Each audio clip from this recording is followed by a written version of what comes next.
Hi guys, welcome back to my mini blog. ఇప్పుడు చూడండి, మా ముసళ్ళు అయితే మా డాగ్ అయితే ఎంత ముద్దుగా స్నానం పోస్తుందో. మా నాన్నమ్మ అయితే అత్తమ్మ ఇంటికి పోయి ఈ రోజే వచ్చింది. సంక్రాంతి అయిపోయిన 2-3 డేస్ కి పోయింది అన్నట్టు. పండక్కి ఎందుకు పోలేదంటే ఈ డాగ్ అయితే తీసుకొని వెళ్ళలేదు కదా, ఇంటికాడ ఒక్కతే ఉంటది. దానికి ఫుడ్ ఇట్లా ఇబ్బంది అవుతుంది, ఒక్కతే ఎట్లుంటది. మళ్ళీ మా సిస్టర్ డ్యూటీకి పోయి వచ్చేసరికి లేట్ అవుతుంది కదా అనేసి అయితే వదిలిపెట్టి పోలేక దాని మీద ప్రేమతోటి ఇంటి దగ్గర అయిపోయింది అన్నట్టు. ఇక మేమైతే సంక్రాంతి పండగకి అయితే వెళ్ళేసి వచ్చినాం. కుక్కలకున్న విశ్వాసం మనుషులకు కూడా ఉండదంటారు కదా, నిజమేనేమో. కుక్కల ప్రేమ ఒక్కసారి కుక్కలు పెంచుకుంటే ఆ ప్రేమ మళ్ళీ అసలు మనుషుల దగ్గర కూడా దొరకదు అన్నట్టుగా ఉంటుంది. ఇప్పటికీ ఒక విషయం అయితే మర్చిపోలేకపోతున్నాను నేనైతే. మా డాగ్ ని మా నాన్నమ్మ వేరే ఒక కొరియర్ పర్సన్ కి అయితే ఇచ్చింది.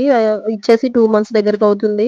చాలా గుర్తుకొస్తుంది. దాని మీద ఉన్న ప్రేమను అయితే దీని మీద చూపించుకుంటున్నాం అన్నట్టు. అది మా దగ్గర ఉన్నప్పుడే సరిగ్గా ఫుడ్ తినలేదు. వాళ్ళు ఫుడ్ తినిపిస్తున్నారో లేదో, ఎట్లా చూసుకుంటున్నారో అని అయితే బాగా బాధ అనిపిస్తుంది. సారీ, కొంచెం ఎమోషనల్ అయినందుకు. ఆ డాగ్ మీద ఉన్న ప్రేమ వల్లనే ఏమో ఇదంతా ఇలా మాట్లాడుతున్నాను. మా నాన్నమ్మ అయితే డాగ్ ఎంత అల్లారు ముద్దుగా చూసుకుంటుందో ఇప్పుడు ఈ వీడియోలో చూస్తే మీకు అర్థమవుతుంది. దానికి మంచిగా స్నానం పోస్తుంది. నాకు సలి పెడుతుంది, నాకు స్నానం ఏమద్దే ముసల్దానా అన్నట్టుగా దూరం దూరం పోతుంది అన్నట్టు. పోతే మరి ఆగుతుంది అమ్మ ముసలి అసలుకే ఆగదు. దానికి నీట్గా స్నానం పోయాలనేసి అయితే మంచిగా పోస్తుంది అన్నట్టు. దానికి సపరేట్ షాంపూ కూడా మా తమ్ముడు అయితే తీసుకొచ్చిండు. ఆ షాంపూ పెట్టినా కూడా సరిగ్గా నురుగు పోవట్లేదు.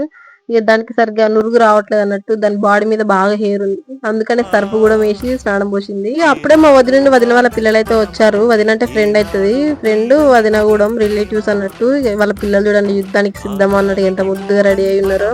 తల్లి ప్రేమ ఎక్కడున్నా మొత్తం అందంగా ఉండాలనే చూస్తుంది కదా, మొత్తం మూతంతా దుడుతుంది. ఇక మా పనిలో ఏమంటే మా ముసలి అయితే మా కుక్క పనులు ఉన్నది. దాన్ని స్నానం పోసి మంచిగా దుడుతుంది. నువ్వు దుడవకే నేనే దుడుచుకుంటాను, మా కుక్కే దుడుచుకుంటాను అన్నట్టు. చూడండి ఎంత ముద్దుగా దుడుచుకుంటాందో. కాసేపు చంద్రముఖి సినిమాలో గంగకు చంద్రముఖి పట్టినట్టు మా డాగ్ కూడా చంద్రముఖి పట్టినట్టు ఎట్లా చేస్తాను చూడండి. మొత్తం ఊరంతా ఊరినట్టు ఊరుతుంది. నా పక్కకు ఉన్నది మా ఫ్రెండ్ వదిన అవుతుంది. చూసారు కదా, మేమైతే చిన్నప్పటి నుంచి ఒకటే స్కూల్లో చదువుకున్నాం. నాకంటే 1 year సీనియర్. మా డాగ్ అయితే మంచిగా స్నానం చేసి అయితే ఫ్రెష్ ఉన్నది, మంచి స్మెల్ వస్తుంది. ఇక మా నాన్నమ్మ మంచి వాసన రావాలని కంఫర్ట్ కూడా వేసి స్నానం పోసేది చూడర్రి.